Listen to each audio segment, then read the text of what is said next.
O'zingizni aldamang. Tez-tez hojatga chiqish, bavul qilganda qiynalish, kechasi uxlay olmaslik. Bu oddiy shamollash emas, bu prostata muammosi. Agar e'tibor bermasangiz, ertaga og'riq ham, asorat ham kuchayadi.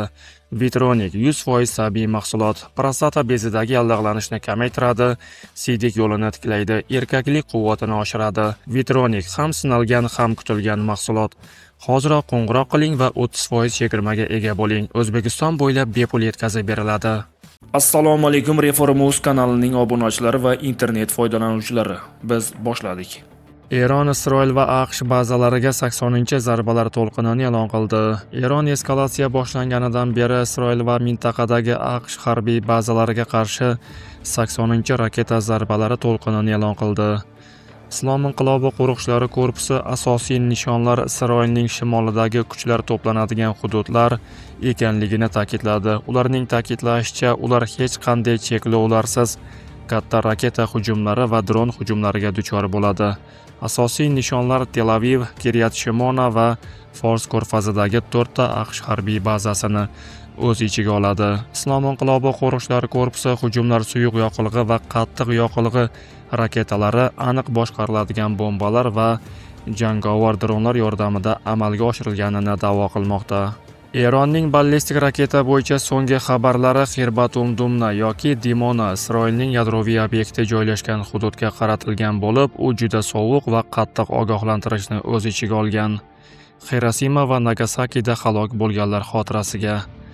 Bu dunyo hech qachon unutmasligi kerak bo'lgan tarix haqida qattiq eslatmadir.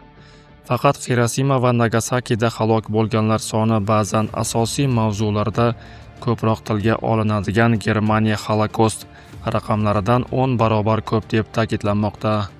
Shuningdek, so'nggi zarba AQShga to'g'ridan-to'g'ri ogohlantirish va Isroilga signal sifatida ham baholanmoqda. Eron aytadi: "Biz sizlarning yadroviy obyektlaringiz qayerda joylashganini bilamiz va agar siz bizni nishonga olishni davom ettirsangiz, keyingi safar o'tkazib yubormaymiz." Eronga qarshi operatsiya davomida 290 nafarga yaqin AQSh harbiy xizmatchisi jarohat oldi. AQSh Isroil operatsiyasi davomida taxminan 290 nafar amerikalik harbiy xizmatchi yaralangan. Bu haqda CNN telekanali AQSh markaziy qo'mondonligi vakiliga tayanib ma'lum qildi. Vakilning so'zlariga ko'ra, yaralanganlardan 255 nafari allaqachon xizmatga qaytgan, ulardan 10 nafari og'ir yaralangan. Avvalroq janglarda 200 kishi yaralangani va 13 nafari halok bo'lgani ma'lum qilingan edi. Pentagon Yaqin Sharqqa qo'shimcha 2000 nafar qo'shin yubordi. New York Times va Reuters xabar berishicha, Pentagon AQSh armiyasining 82 havo desant diviziyasidan taxminan 2000 nafar askarni Yaqin Sharqqa jo'natish buyruqni bergan. Bu qaror prezident Donald Trampga Eron bilan bog'liq urush doirasida qo'shimcha harakat variantlarini taqdim etish maqsadida qabul qilingan.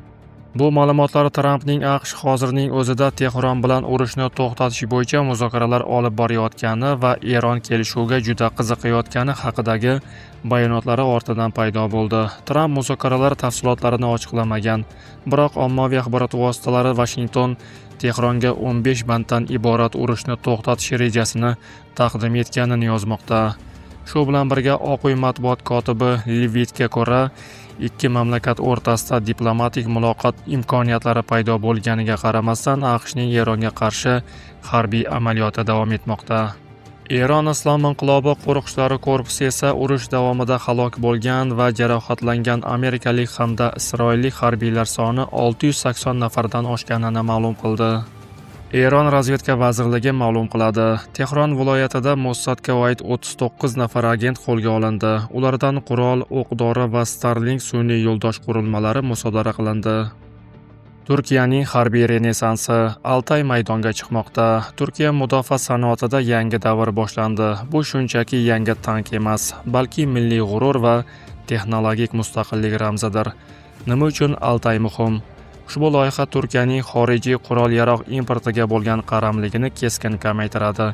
2023-yildan boshlab seriyali ishlab chiqarishga kiritilgan ushbu platforma eskirgan tizimlar o'rnini egallab, armiyaning jangovar salohiyatini yangi bosqichga olib chiqmoqda. Zamonaviy o'toch quvvati. Tank dunyo standartidagi 120 mm silliq stvolli to'p bilan jihozlangan. Eng muhimi, uning yuqori aniqlikdagi o'tochni boshqarish tizimi har qanday murakkab sharoitda nishonni bexato urish imkonini beradi. Maksimal himoya va xavfsizlik. Ekipaj xavfsizligi bosh mezon, kompozit bronya va zamonaviy faol himoya tizimlari tankni eng xavfli tahdidlardan himoya qiladi. Ergonomik dizayn esa askarlarga jang maydonida charchamasdan harakat qilish imkonini beradi. Yuqori mobillik, kuchli dvigatel va mukammal transmissiya tufayli Altay cho'lning issiq qumlaridan tortib baland tog'li hududlargacha birdek tez va barqaror harakatlana oladi. Uning chaqqonligi va quvvati o'rtasidagi muvozanat hayratlanarli darajada. Turkiya nafaqat o'zini himoya qilmoqda, balki global mudofaa bozorida yirik o'yinchiga aylanmoqda. Innovatsiya va qat'iyat qanday natija berishini mana shu loyiha misolida ko'rish mumkin. Sizning fikringizcha Altay tanki zamonaviy Leopard 2 yoki Abrams kabi gigantlar bilan raqobatlasha oladimi? Rossiya bir kechada qariyb 400 ta Ukraina dronini urib tushirdi. So'nggi 24 soat ichida Rossiya havo mudofaasi tizimlari 389 ta Ukraina dronini urib tushirdi. Bu haqda Interfax Rossiya Mudofaa vazirligi bayonotiga tayanib ma'lum qildi.